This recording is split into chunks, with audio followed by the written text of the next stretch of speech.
Hello viewers, இன்றைக்கி ரொம்பவே டேஸ்டியான கொள்ளு குழம்பு எப்படி செய்கிறதுன்னு பார்க்கலாமா? இன்றைக்கி கொள்ளு குழம்பு செய்கிறதுக்கு நான் முன்னாடி நாளே கொள்ளை ஊற வச்சு நைட் முளப்பு கட்டி எடுத்து வச்சுருந்தேன். ஸோ அதனால் உங்களுக்கு பார்த்திங்கன்னா தெரியும், முளப்பு வந்திருக்கு. நெக்ஸ்ட்டு கொள்ளு குழம்பு வைக்கிறதுக்கு ஒரு கப் அளவுக்கு கொள்ளு எடுத்துருக்கோமா, அதுக்கு 2 வரமிளகா, ஒரு மீடியம் சைஸ் தக்காளி, 4லேருந்து 5 பல் பூண்டு எடுத்துக்கோங்க.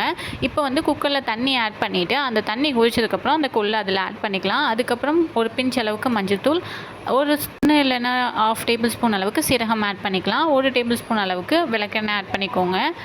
இப்போ குக்கரை மூடி வச்சுட்டு ஒரு 4 to 5 விசில் விடுங்க. இப்போ கொள்ளு குழம்புக்கு ஒரு சின்ன எலுமிச்சம்பழம் சைஸ் அளவுக்கு புளியை எடுத்து அதை ஊற வச்சிடலாம்.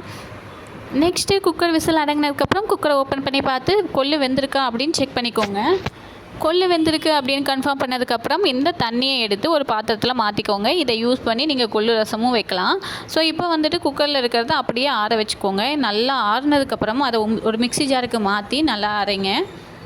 இந்த அளவுக்கு நல்லா அரைச்சிடணும். ஸோ இந்த அளவுக்கு நல்லா அரைச்சதுக்கப்புறம் இப்போ கொள்ளு குழம்பு வைக்கிறதுக்கு ஒரு கடாயில் 1 இல்லைனா 2 டேபிள் ஸ்பூன் அளவுக்கு ஆயில் ஆட் பண்ணுங்கள். ஆயில் காஞ்சதுக்கப்புறம் கடுகு, உளுத்தம்பருப்பு, கடலப்பருப்பு எல்லாம் போட்டுக்கோங்க.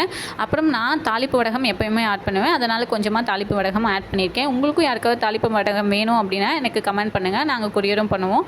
நெக்ஸ்ட்டு குழம்புக்கு ஒரு 10லேருந்து 15 பல் அளவுக்கு சின்ன வெங்காயம் 2 கட் பண்ணி ஆட் பண்ணிக்கோங்க. அதுக்கப்புறம் கொஞ்சமாக கருவேப்பிலை, கொத்தமல்லி தழை ஆட் பண்ணிக்கோங்க. இப்போ அரைச்சி வச்சுருந்தோம் இல்லையா, அந்த பேஸ்ட் எடுத்து இந்த கடாயில் ஆட் பண்ணிக்கலாம்.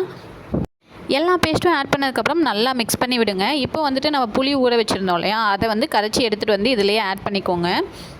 புளி கரைசல் ஆட் பண்ணதுக்கப்புறம் தேவையான அளவுக்கு உப்பு ஆட் பண்ணிக்கோங்க. நான் 1 டேபிள் ஸ்பூன் அளவுக்கு உப்பு ஆட் பண்ணியிருக்கேன். இது நல்லா கொதிக்கட்டும். ஒரு 5 to 10 மினிட்ஸில் இந்த அளவுக்கு நல்லா கொதிச்சிடும். இந்த ஸ்டேஜில் நீங்கள் இறக்கிக்கலாம்.